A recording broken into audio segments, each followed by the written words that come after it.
Well, the day arrived. Eventually we'll have to talk about prime versus zooms, or zooms versus primes. So today's the day. Roll the intro.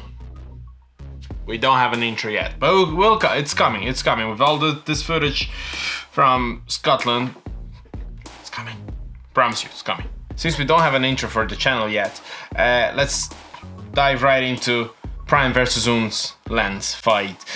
Just before we get into it, have you subscribed to the channel yet? Because 60% of people who watch this haven't, so make sure you did, because maybe you just forgot, you know. I believe you forgot, so just hit the like button as well. And I'm gonna stop talking about it and we're gonna go into the video. So let's start from the first difference, okay? What's the difference, the main difference between the zoomy boys and the prime boys? So these guys, they are zoom lens. They have zoom. And these guys, they are locked into one focal length. So if this was the only thing to consider, zoomy boys win. Buy a zoomy boys.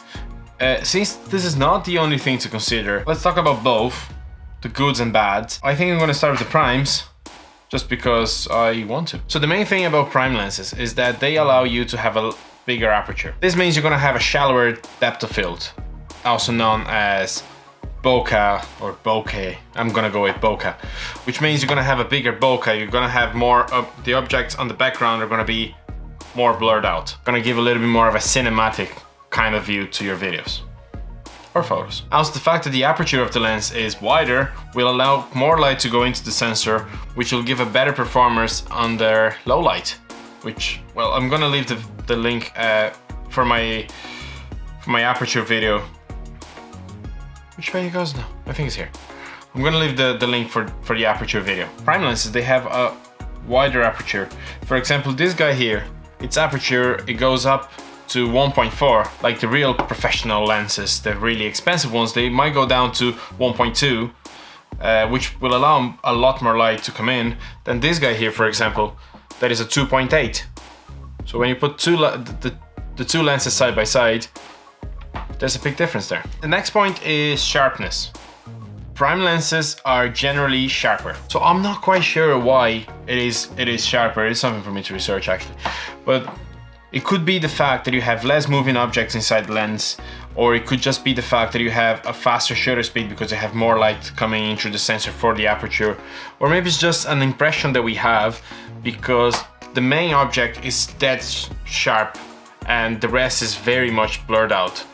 So it could be just an impression that we have, but in general, prime lenses are sharper than zoom lenses. Now, something else is the fact that prime lenses make you move. If you have a zoom lenses and you're in an event, you're gonna have your 70 to 200 here, and that's shooting on 200, that's shooting on 70, that's shooting on 135, that's on, you know, with using prime lenses, you actually have to move from one place to the other to get different compositions because you're limited to that focal length. So what I'm trying to say is the prime lenses delays you. Is that delays? Is that even a word? I don't know. Anyway, it makes you move. It makes you look for the shot in a different way. And finally, prime lenses are usually cheaper. For example, this guy here, it only costs roughly 300 to 400 euros.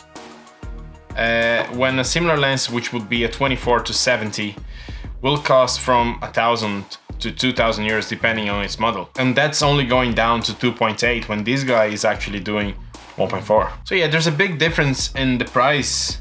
Basically what it means is that with the money that you buy two prime lenses, you can only buy one zoom lenses and you might even have some money left. But okay, so you should buy only prime lenses. Is that what I'm trying to say? No. Zoom lenses have their place as well. The main thing about zoom lenses is its versatility. Depends on what you're shooting. If you're shooting an event or a wedding or sports or a race or cars or anything that could have something happening far away and then close to you, if you have a prime lenses, big chances are you're gonna miss one of the two. You're either gonna miss the far away or you're gonna miss the close one. If you're trying to film yourself or do a vlog or just trying to do some small kind of shooting and you don't have time to change lens, you're definitely gonna get way more shots by using a zoom lens, which is much more versatile. Next thing is price. You're not expecting that, were you? Remember when I said the zoom lenses are more expensive? Yes, but they also cover much more. For example, this lens is 24 to 105. To get this in prime lenses, you need to buy a 24, a 35, a 50, and a 100. So that's 4 lenses that this one covers. Yes, comparing one by one, prime lenses are going to be cheaper.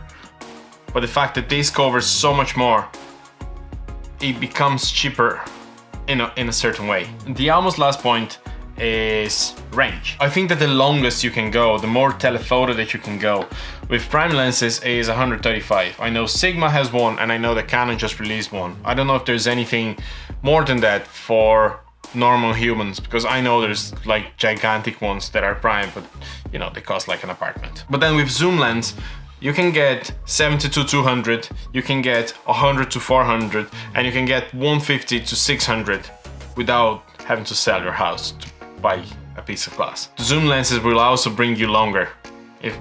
I know it's a very specific kind of shoot that you're going to be using a 600, but yet if you want, that you'll only find that on zooms. Finally, with zoom lens, you can have everything covered with only 3 lenses. This is called the holy trinity of lens, which is a wide, a middle, and a telephoto, which is basically a 16 to 35, a 24 to 70, and a 70 to 200.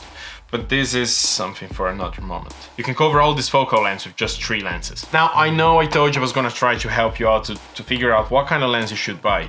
And I probably made your life a little bit harder and more confused.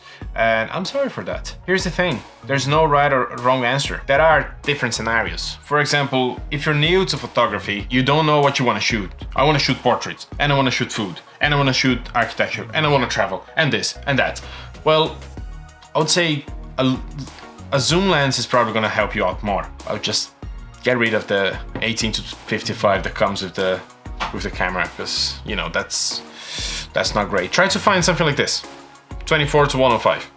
That is a great lens. But in the other hand, I always recommend people starting in photography to have a nifty 50, which is the 50mm 1.8 that every brand has. It only costs about 100 to 150 euros. It's a pretty nice lens for you to start understanding prime lenses and playing around with high apertures and understanding how to work with one lens, with one focal length. Now, if you're already doing photography for a while and you want to bring the game up, well, then maybe primes are for you. I've been shooting lots of my last paid jobs with this guy. I lock on 50 and I know that it's gonna have good results. It's gonna give me the separation that I need from my subject to my background. It's gonna give me sharpness, it's gonna give me quality.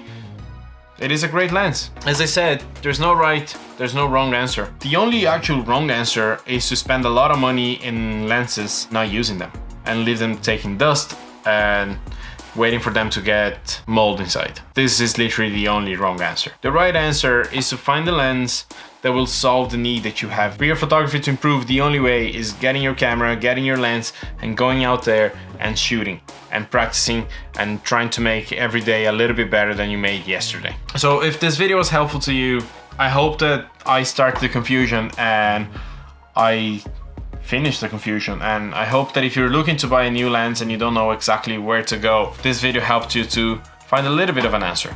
So if it did, please make sure to leave a like on the channel, subscribe to it, ring that bell so you get notifications, and please just remember to follow me on Instagram as well. I'm gonna leave it down here. I appreciate you sticking around with me to watch all this video, and I really hope this was helpful, and I'm gonna see you in the next one.